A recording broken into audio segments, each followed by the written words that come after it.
Then. Oh, we're all good. All right, guys, welcome to another episode of the Protestant Libertarian Podcast. My guest today is Jane Clair Tyner, the communications manager at the communications manager. Man, I can't talk. I've been working all day at End It for Good, a nonprofit advocating for health-centered approaches to drug use and addiction.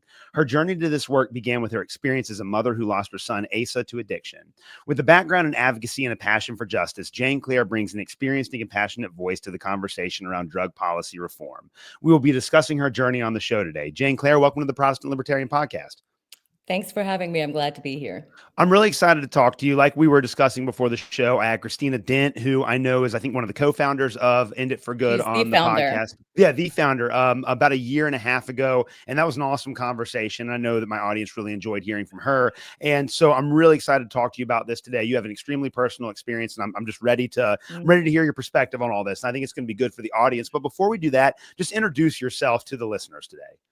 My name is Jane Clair Tyner. I was born, reared my own in Mississippi. I still live in Mississippi today. I had the ability to really stay home with my children when they were younger. And so I did that until they were able to make their own sandwiches and walk to school and do those kinds of things. And then I really went back out into the work world, and I found myself in software, which was not at all my background, but I kind of had a niche for business development end of things. And so I did that for many, many years. And then uh, not long after my youngest two children flew the coop and went off to college, I lost my firstborn son, Asa. And that was in January of 2019. And so, a year later, the pandemic hits. And so there were just a couple of years where I was really in free fall. But it was a good thing in the sense that I really was allowed the time to grieve and to visit grief and all its manifestations. And so this job with Ended for Good came available, and I didn't really see that I had a whole lot of qualifications for it, but it became something so personal to me, the need to advocate for new solutions to drugs and addiction. And so I've been with them. We'll be coming up on 3 years in July. Yeah, I think that I'm in Kentucky, and so for those of us that are in the South, obviously, like the drug epidemic, as they've called it, has hit us particularly hard. And so I know people personally that have been through these kind of experiences, and I think pretty much everyone in our context knows at least somebody who's dealt with it. But you had to deal with it straight on personally in a very very impactful way. So just talk to us about your experience with your son and everything that happened with that. Um,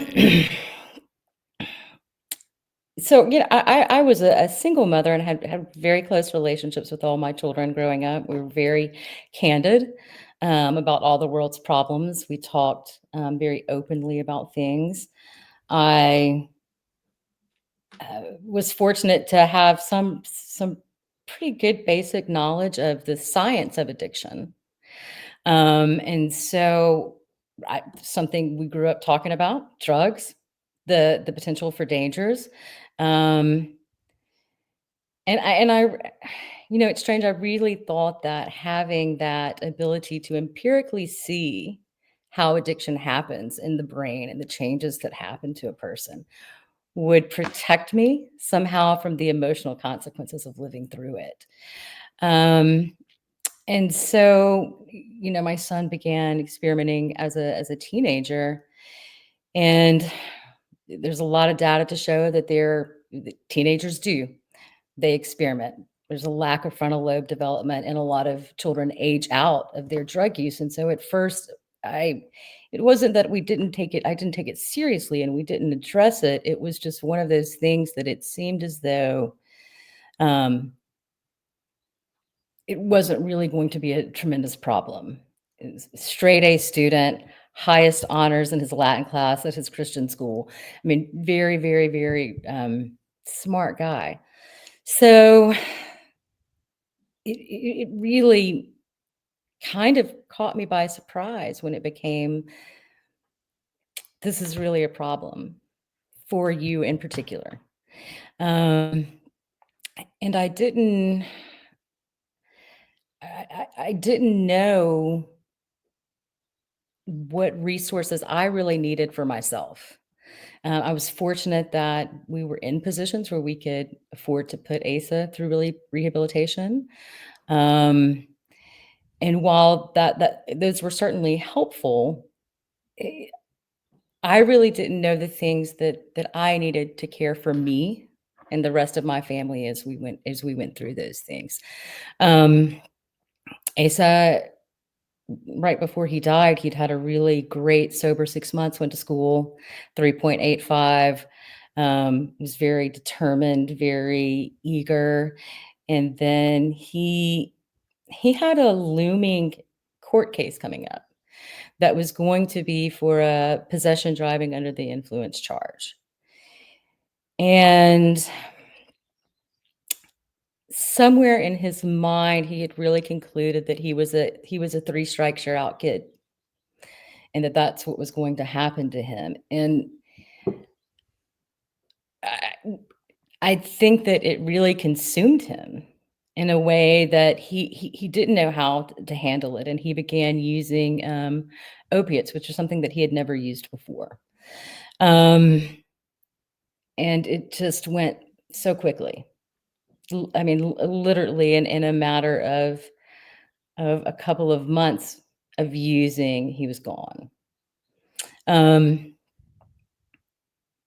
so that's there's so much to say about all the different things that you go through when you love someone who's suffering with substance use disorder. Um, ultimately, it's funny. I was reading through the questions that you sent me beforehand, and about like how what changed for me regarding my thoughts on drugs prior to this experience. And one was I believed in decriminalization prior, but I had never really thought about how prohibition was at the root of so many of the other issues that we see. Yeah. So in just the months and years after this happened, what just in your personal life, what has shifted in your thinking? And maybe not even necessarily with just respect to policy, but in general, I know you dealt with this in 2019 and then immediately had to go through COVID. Just talk to us about that process of change after having a traumatic event like this happen. Hmm. It The world never really quite looks the same. There is a filter on everything in a way. Um, there's also really the things that are joyous to me now are so much more joyous. I mean, there is this strange appreciation that comes from the depths of grief, this acknowledgement and this expansion of joy when we experience it. Um, Grief is one of those strange things that is both simultaneously stagnant and ever evolving. And that's a it's a I heard Stephen Colbert say in an interview that he considered grief a gift, and in many ways it is. It does enlarge us to other people. It enlarges us to really the deep complexities and the fragility of life. Yeah. Well, I think that's really powerful. And it is incredible how those insights can come out of something that is so sad, really. You said that one of the first things that you identified after this was the fact that you believe that drug policy was at the root of these situations. And I know that in like kind of popular discourse, people tend to blame the drugs themselves and don't really ever think about the policy frameworks for this. So talk to us a little bit about how drug policy has failed and about how your experience showed you just how ineffective these policies were at actually solving the problems they were intended to solve. Hmm. I don't know that I would say that it's policy alone by any stretch of the imagination. I think what we what we have wrong about the whole issue of drug use and addiction, a couple of a bunch of things. There's a difference between drug use, drug misuse, and drug abuse. And when we get to the place of addiction and the problematic behaviors that can come from that, what we've really failed to do is acknowledge that it is a complex health issue. There are physiological differences that are happening in someone's brain when they have entered addiction that constitute as a medical condition. And because we fail to acknowledge it and treat it in that way, we don't treat it. We just continue to do things to not even really mitigate it, but just to try to stop it altogether. I drug prevention is a really strange thing. The thing that prevents drug use are things like adequate access to resources, things like connection, things like a sense of belonging and purpose. So I think that policy misses it because we are trying too desperately to get ahead of something that you can't get ahead of. In the entire annals of history that are written, we've seen humans have always been using mind-altering substances. It is something that humans do. So to try to stop that by saying we're not going to give you access to a specific substance just means that people are going to find other substances. That's just the way it works. Good, bad. We can argue that forever. It doesn't change the fact that is a fundamental of humans, is this desire to alter their perception and their realities. It just is. And we can't, if that's because of the fall of Adam and sin, it's great. We can't prevent it, though, from saying it's just illegal, right? Yeah. No, that you're exactly right. And I think that you made a really good point. People expect there to be a very simple solution to what is an extremely complex problem, and they never think about all of the various factors that go into creating this problem in the first place. One of the things that you point out, and I think that this is a really great starting point, because this is something that people that might have a deeply ingrained set of assumptions about drugs and the drug war and everything, this is something that I think gets to the heart of how we can begin to rethink about this. And that's the fact that a lot of these drug policies are actually producing statistical disparities. And so there are certain races and socioeconomic statuses that are treated differently with respect to the way that drug policy is enforced. And to a certain extent, I've spent some time working with people in rehab in the past. And as I said before, I'm a public school teacher. And so I work with students who deal with this stuff in their personal life at home.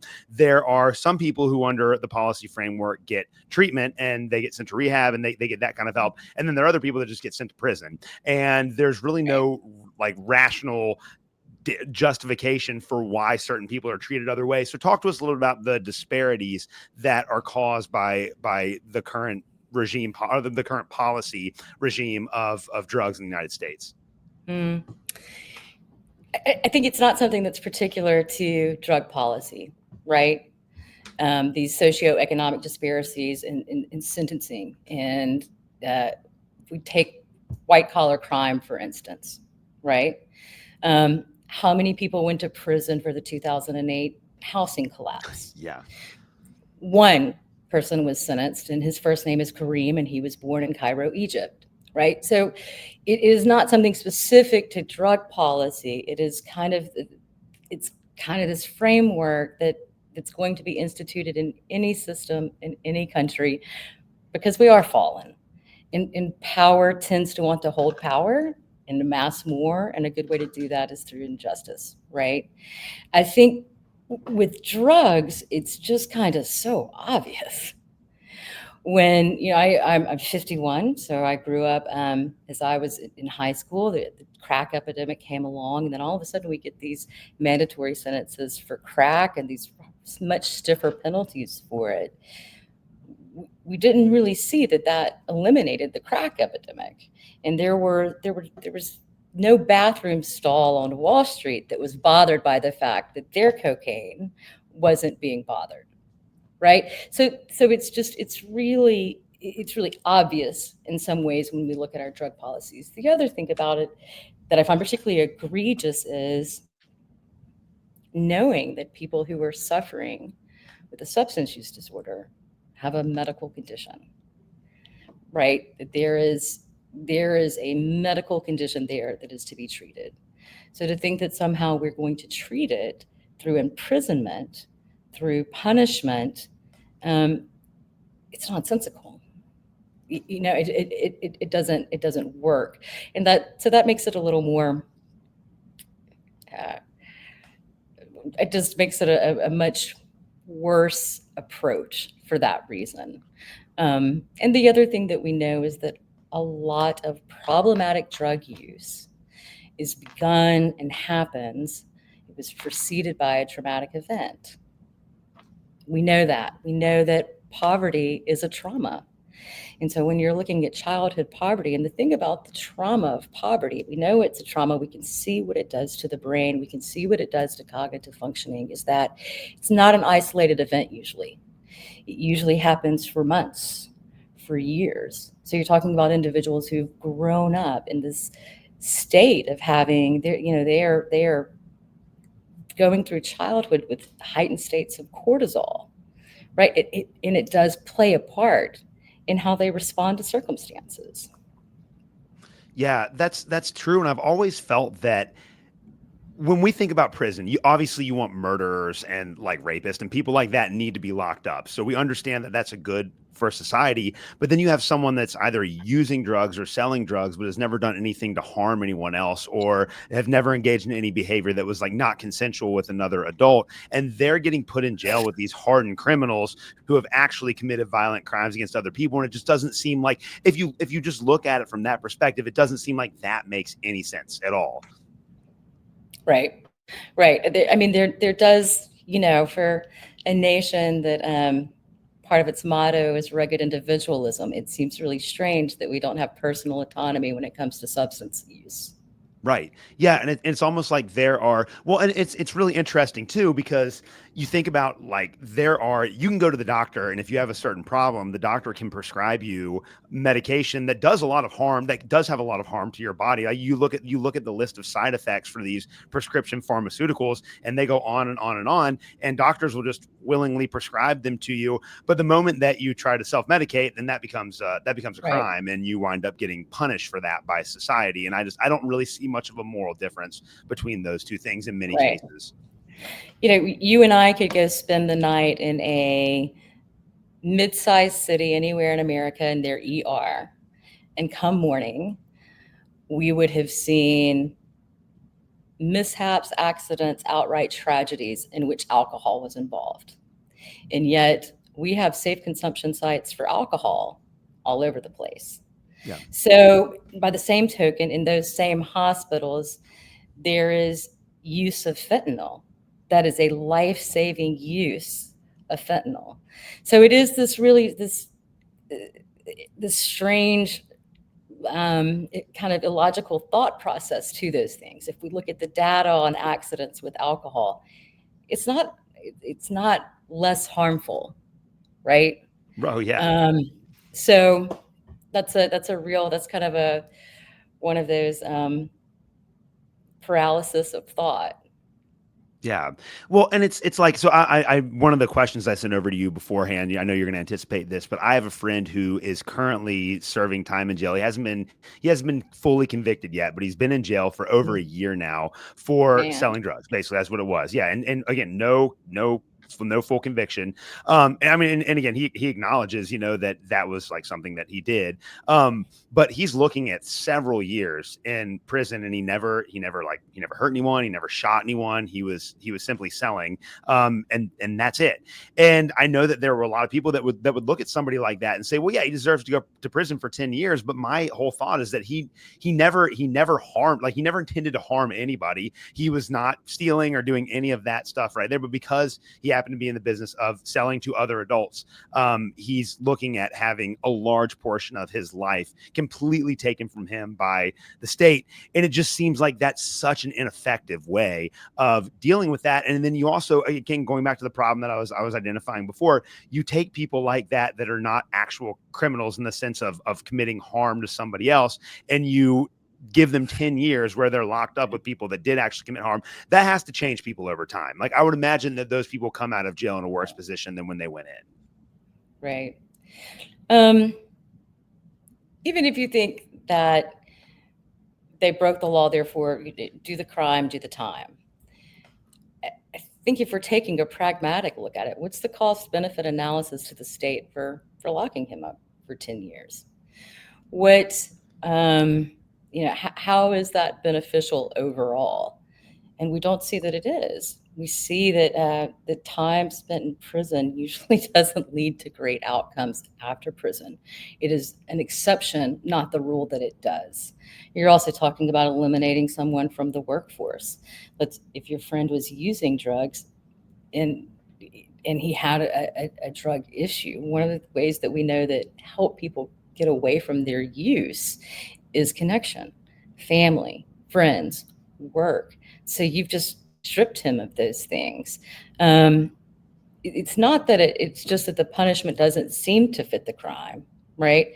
It's also that, is it helping the underlying issue, or is it creating more?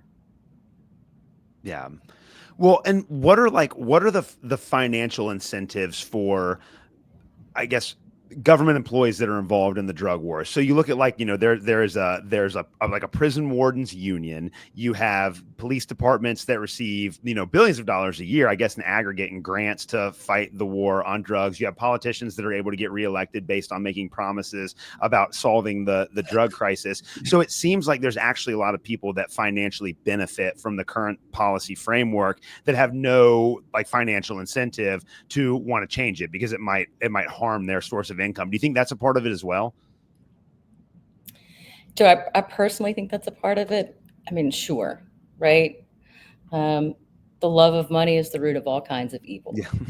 I mean, and I think Christ is quoted as saying twice in two different gospels, where your treasure lies, there lies your heart. So, sure, of course, money can be a motivator for all sorts of ill. Yeah.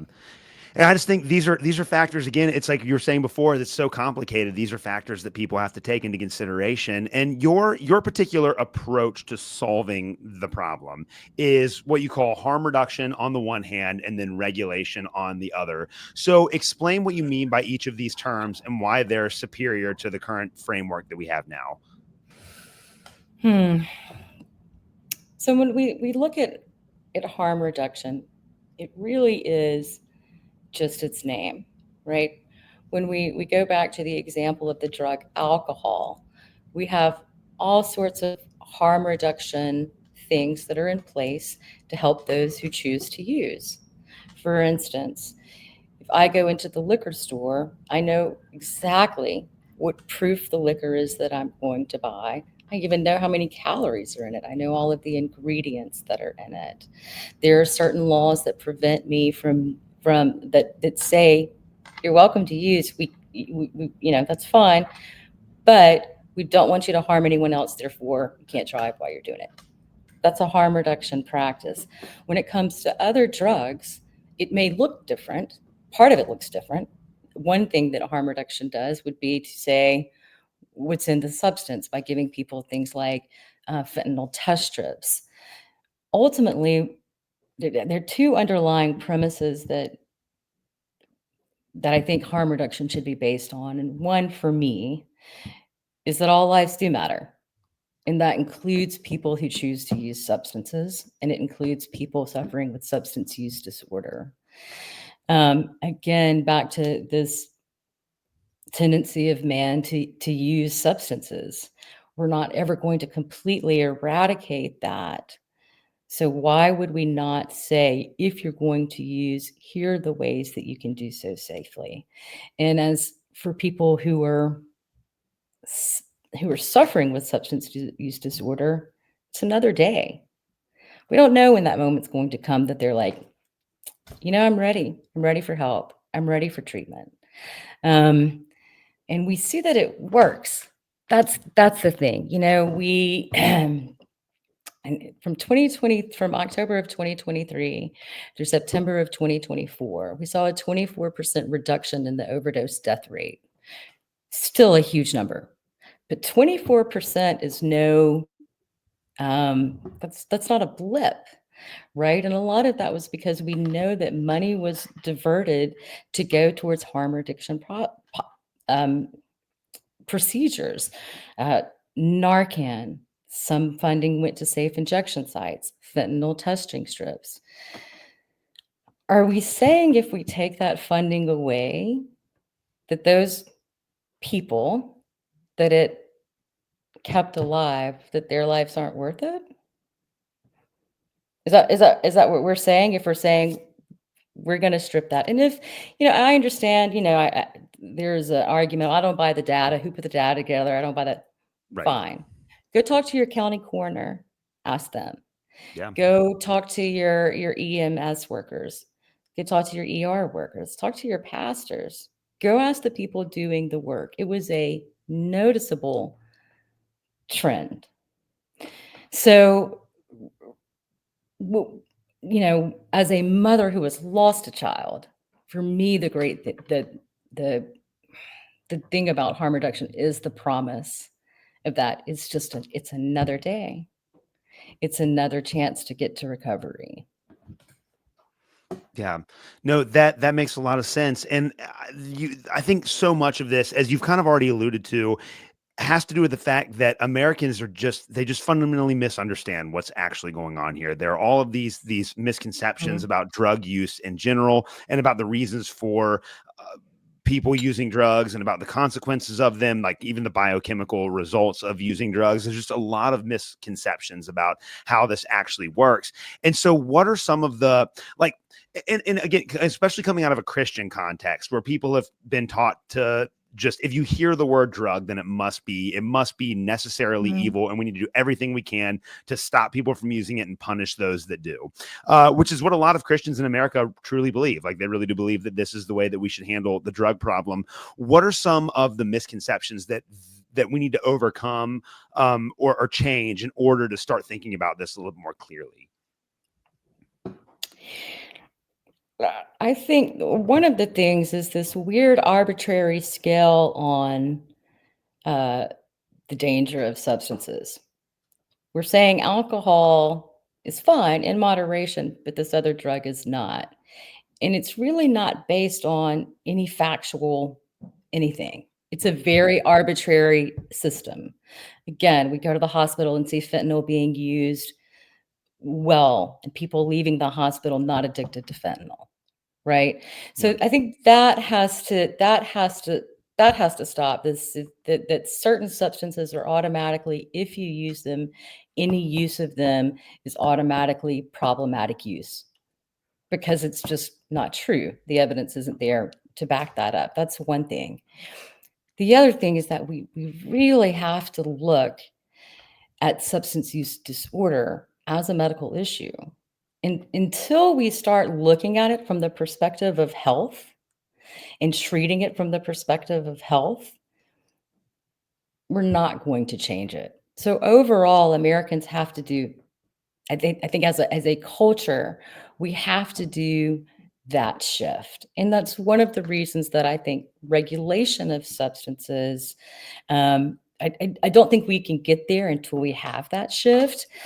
But it continues to see that the needs of individuals are fit, but in a framework that is safe. Um, and also that whole difference between use, misuse, and abuse. There are distinct differences there. I, the prohibition model, if it didn't work for the drug alcohol, why do we think it's going to work for any other substance? Um, we've been doing this for not just since 70s Nixon Declaration on War. We're really coming up on 100 years of this. Yeah. And we, new drugs really were using the same battle plan, and it's absolutely proven and effective. So on a very basic level, it's, why would you continue to do something that you have seen is absolutely ineffective? Yeah. And I think that we are at a place where people are really frustrated with the status quo. And sadly, more and more people are not several degrees away from being impacted. They know people who have been impacted. They've seen it. And as more Americans are really just living with it and seeing it, I think that will help to change perception as well. Yeah, and I want to spend a few minutes tackling some of the ways that people have tried to address the drug problem and just get your response to them, because I think it's like we were saying, there are these ideas that are so deeply ingrained in the American social psyche that we have a very hard time seeing outside of them. One of the ones that I find particularly interesting are drug prevention programs in public schools. Like I said on before the show, I'm a public school teacher, and I was in elementary school in the 90s and middle school in the middle school and high school in the 2000s. And DARE was kind of the drug prevention program of the day back then. And I remember that, like, I always thought that it was really cheesy on the one hand, and then it also kind of like it almost created a certain taboo around drug use that encouraged certain kids to try them that would not have tried them otherwise. And I look at the way that, like, right now, the big drug prevention program, it's not even a drug. It's, well, I guess it's technically classified as a form of a drug, but the big prevention program right now is with vaping.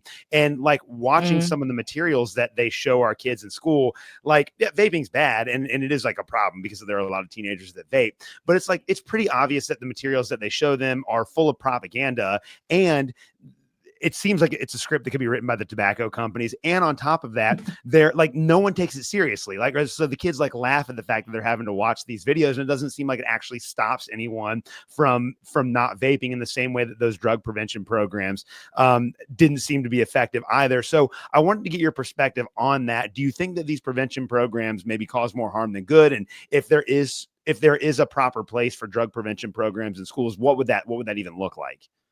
Hmm. I think for the the question as to are drug prevention programs in schools effective? I don't know. I haven't researched it, but I've read the room, right? And so I would say, obviously, they're not. I think the key there is this idea in the word prevention. If the goal is to prevent use, misuse, and addiction, then we have to go back to those key things that really cause people to go there, right? We have to give our children access to mental health. We have to teach them coping skills. We have to teach them how to deal with the things that come that happen in life. Unfortunately, most childhood traumas before we've ever heard the first thing about mindful breathing, right? Yeah. So if Yeah. we want to prevent, then we have to say what are the things that are needed in this life to prevent it from seeking the need to leave it by taking a mind altering substance, right? That's number one. Yeah. The second thing is we need education for sure on all things. And I think there should be drug education in schools, just like I think there should be nutritional education in school and physical health education in Yeah. school. But as far as the allure goes, I remember my first drug ed class, sixth grade. Coach Ursula Sobieski came in to teach it. And these really trippy videos that she was showing us on the Betamax looked like they were made in the 1960s. And Yeah. I remember walking out of there and thinking, yeah, the jumping out of the window, that sounds dumb. But the dancing pink elephants, I mean, who wouldn't want to see that? I mean, so there is Yeah. this weird thing. So how do we teach it? Right? We have to teach it from the perspective of education. Scare tactics is just another way of coercion, and we found that coercion just doesn't really work for a certain segment of the populace and a Yeah. large segment of the populace. Yeah. Now, a lot of parents really support the idea that there should be extremely harsh penalties for the sale and use of drugs. And I as a parent myself, and you understand this better than anyone, I can understand why you would want there to be protections for your kid, because it is kind of like what you experienced is the ultimate fear of a lot of parents. And so I understand the emotional reaction of saying, well, if we have these really tough policies in place, then maybe it will scare my kids into avoiding it altogether. But you've argued that that doesn't work. And so how do we begin to address parents that, like, rightfully are concerned that their kids might get involved in that, but that are wrong about the policy aspect of it? I think you change your mind on that when your child starts using. When it becomes your child that could go to prison for a long time. Um, I understand the emotional desire to punish anyone that harms your child. I get that. But in so doing, are you creating a greater risk for them? My son didn't overdose because he had a toxic level of drugs in his system. He froze to death because the house that he was at, the people who lived there were afraid, right? If I call the police and there's this guy here, am I going to go to jail? So I think that the question is, does it work? If you're putting harsher penalties and you're trying to make things stiffer, if your child is one who decides to experiment, then that just puts them at greater risk. So ultimately, is it going to do what you want these harsher penalties to do? Is it preventing use?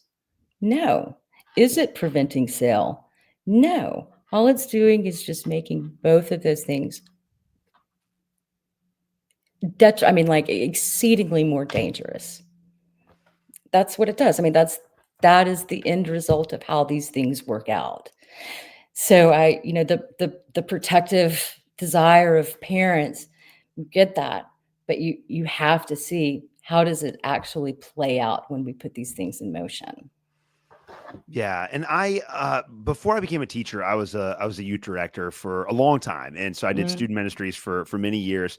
And one of the things that I realized, being kind of like a theologically conservative church, is that there were some parents that were just afraid to have conversations with their kids about these issues. Like yeah. they would not talk about drugs, they wouldn't talk about sex, they wouldn't talk about alcohol, they wouldn't talk about any of it. But if they found out that their kid wound up getting involved in one of those things, then their child was punished extremely harsh, and it created all of these problems. And this is something that I didn't just see like once or twice. This was a repeated pattern where parents wouldn't address these issues, and then it seemed like they responded in some very harmful ways when they found out that their kids were engaging in these behaviors. So I think my next question is actually twofold. How should parents talk to their kids about drugs? And then if they find that their kid is using, what's the best approach when they figure that out to try to get their child the help that they need? Hmm. Um, I think those are questions for which there's really not an answer Yeah. for a number of reasons. I'm a mother of three. My three progeny share a lot of DNA, share they shared an environment, they shared some of the same traumas, and yet they have very, very different responses to how they handle things. And I've certainly would never tell any parent how to run their business.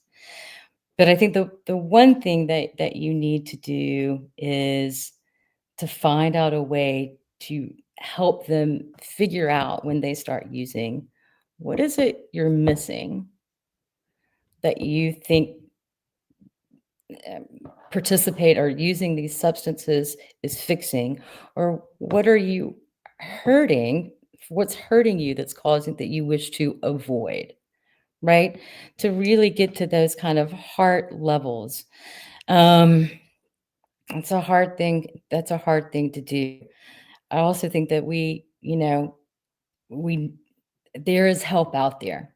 There is great help out there. There really is. Addiction science has come unbelievably far. And so the other thing that I would say to do is get yourself help first. I mean, not get not get your child help, but you seek counseling. Speak with someone who is an addiction specialist, who is a therapist, and go to them and ask them those questions. But ultimately, the question is to try to figure out why do you why do you want to use these substances? Um, the more we shame and punish, the more difficult it is to get to those answers. And in fact, I've never known anyone who's felt terribly shamed or extreme guilt or fear. Those things have caused them to open up. Yeah. Everyone that I know that has gone through either AA or a drug rehab program has had support. It's not something that you generally find people can do on their own because it's such a big problem. And you are a big advocate of like communities stepping up to help people that are in need. And it's Mm. not just like, you know, the family that surrounds the immediate family, but friends and people that are in those social circles. So how can communities come together to more effectively help people that are struggling with this? Like, what can we do collectively to make a difference in the lives of people that are trying to work their way through there? Which I would, like I said before, that has been like pretty much the key for everyone that I know that has successfully been through recovery. They had people in their corner that were fighting Right. for them as well. Right.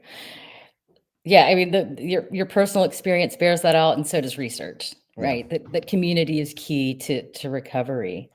Um, a really important thing that can be done through our churches is trying to break past the shame associated with drug use and addiction, and I think churches have a great responsibility to do that.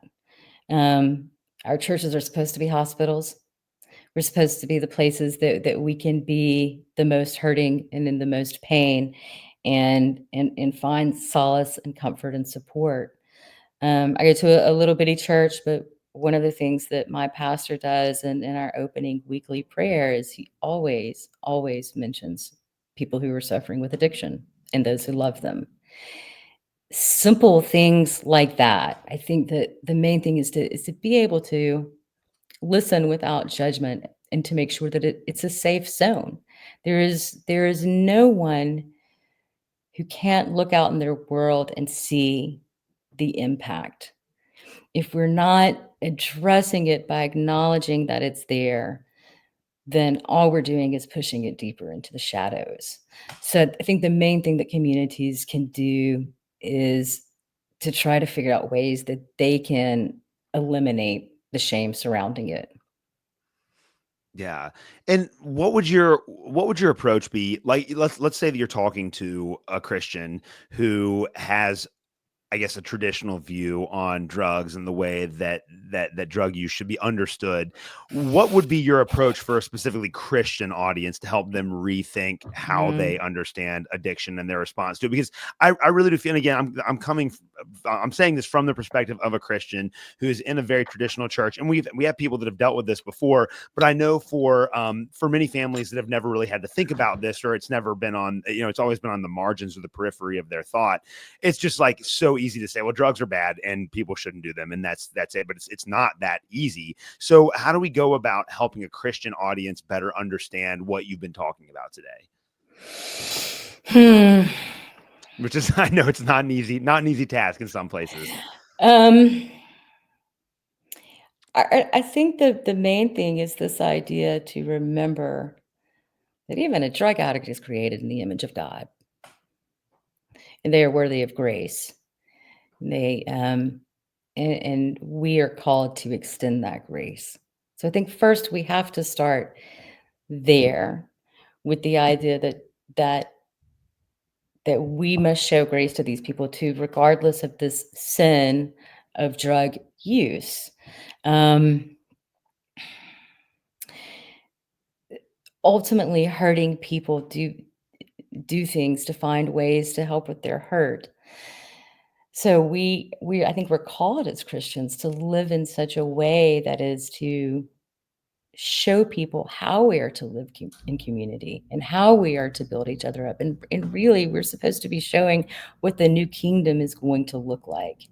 And so the idea is not to leave these people on street corners and let them die and languish in their suffering, but it's to find ways to help them. As long as I've been alive, growing up in Mississippi, I've heard the church talk about the need for a revival, right?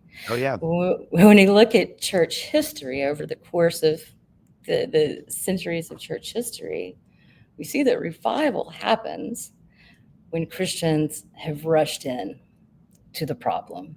whether it's a plague, whether it's a famine, rather than sequester and lock themselves up, they went into where the harm was and helped.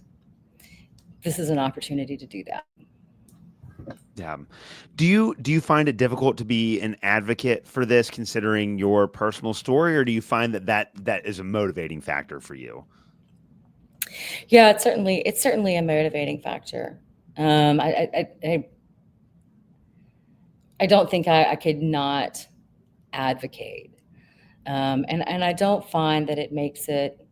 People ask me that a lot, and I think one of the reasons that we are given terrible griefs and the reason that they're gifts is because it does allow us to sit with other people in their grief and to hear them.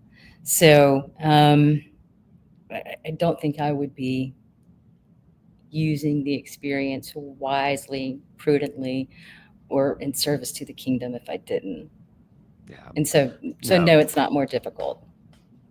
Yeah, no, that makes sense. Well, I really appreciate you coming on and sharing your story today. There's just a lot to chew on here, and I really do hope that There is a everyone in lot. my audience, yeah, there is, but it's great. We need to be having these conversations, and this is so important for so many people. And this is definitely, it needs to be at the forefront of the conversation that we're having in our country today. So I think that this is really great. I just got a couple questions kind of to wrap this up for you.